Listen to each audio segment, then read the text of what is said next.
नमस्कार दोस्तों, आज की कहानी है धीरज का फल। धैर्य नामक एक मेहनती युवक एक छोटे से गांव में रहता था। उसे मेहनत और कर्म पर बड़ा भरोसा था। साथ ही साथ अपने नाम के मुताबिक उसमें धीरज की कोई भी कमी नहीं थी। उसने बड़े परिश्रम और रात दिन एक करके पढ़ाई में एमए की डिग्री हासिल की थी। परिवार उसका दरिद्र था। जब उसे अच्छी डिग्री हासिल हो गई तो सभी को उससे आशाएं बढ़ गई। वह भी जल्द से जल्द अच्छी नौकरी पाकर अपनी और अपने परिवार की हालत को बेहतर करना चाहता था। उसने तुरंत ही नौकरी की तलाश शुरू कर दी। उसने सैकड़ों कंपनियां और बिजनेसमैन के मालिकों को इंटरव्यू दिया, लेकिन बदनसीबी से उसे कहीं भी मौका नहीं दिया गया। धैर्य की जगह कोई और होता तो कब का टूट जाता, लेकिन जैसा कि मैंने आप लोगों को पहले बताया था कि वह अपने नाम की तरह धीरज से भरपूर था। वह हर नाकामयाबी के बाद और ज़्यादा जोर लगाकर प्रयास करता। एक दिन नौकरी की तलाश में धैर्य एक शहर में किसी व्यापारी के घर जा पहुंचा। व्यापारी एक खेत में फार्म हाउस बनाकर रहा करता था। धैर्य जब वहां पर पहुंचा तो व्यापारी अपने घर से गाड़ी में बैठकर कहीं जा रहा था। धैर्य ने उन्हें रास्ते में रोका और उनसे विनती की कि वह नौकरी की तलाश में उनके पास आ पहुंचा है। अगर आपके पास कोई भी काम हो तो प्लीज़ उसे दिया जाए। व्यापारी ने धैर्य को अच्छे से देखा और उसकी बातों को गौर किया। व्यापारी ने कुछ सोचा और धैर्य से कहा कि क्या तुम काम करना चाहते हो? धैर्य ने कहा, जी हाँ, मैं काम करना चाहता हूँ। व्यापारी बोला, मेरे इस फार्म हाउस में वहाँ पे 2 कुएँ हैं।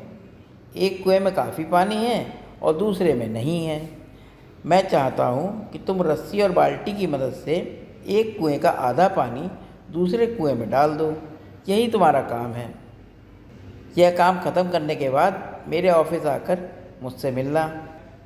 इतना कहकर वह एक कार्ड धैर्य को देकर व्यापारी वहाँ से चला गया।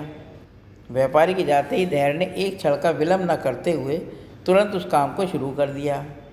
उसने एक कुएं का पानी बाल्टी से निकालकर तब तक दूसरे में डाला जब तक दोनों का पानी बराबर नहीं हो गया।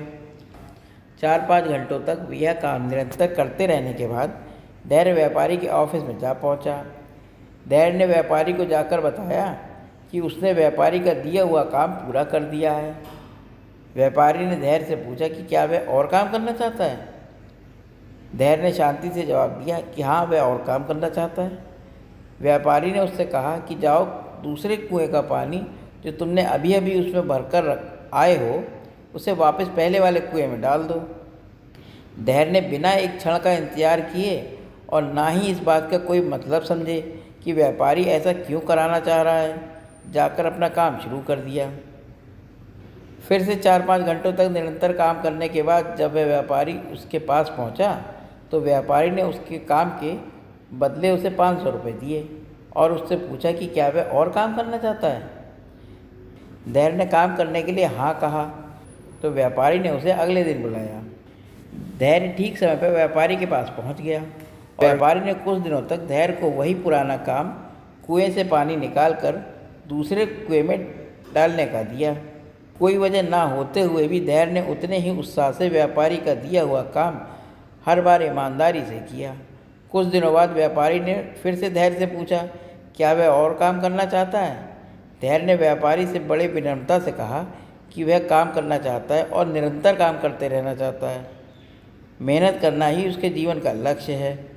व्यापारी ने आज उससे एक अन्य सवाल भी पूछा। व्यापारी ने पूछा कि क्या वह वही काम करना चाहता है जो अब तक करता आ रहा है। धैर्य ने व्यापारी से कहा कि आप जो कहेंगे मैं वह काम करने के लिए तैयार हूँ। अगर आप मुझे वही पुराना काम करने के लिए कहेंगे तो मैं उतने ही ईमानदारी और उत्साह से काम करूँगा। व्यापारी इस बार धैर्य के पास गया और उसकी पीठ थपथपाते हुए बोला, शाबाश बेटा, मैं तुम्हारे धीरज की परीक्षा ले रहा था। मैं देखना चाहता था कि तुम अपने काम के प्रति और अपने बॉस के प्रति कितने डेडिकेटेड हो, कितने ईमानदार हो। आज से तुम मेरे मैनेजर हो। व्यापारी की बात सुनकर धैर्य की नस नस में खुशी की लहर दौड़ गई। उसने अपने आप पर बहुत गर्व महसूस किया। उसने व्यापारी को धन्यवाद दिया और अपने घर पहुंचा और घर वालों को बताया कि आखिर उसकी मेहनत और धीरज का फल मिल गया। दोस्तों, धैर्य की कहानी से हम सीख सकते हैं कि हमें अपनी कोशिशों में कितना ईमानदार होना चाहिए और अगर हम हमारी कोशिशों में अच्छी मेहनत और ईमानदारी रखते हैं तो धीरज भी रखनी होगी। तभी हम उस लक्ष्य को पा सकेंगे जिसकी हमें कामना है। दोस्तों, ये कहानी कैसी लगी? अगर अच्छी लगी हो तो मेरे चैनल को लाइक करें, सब्सक्राइब करें और शेयर करें। धन्यवाद दोस्तों।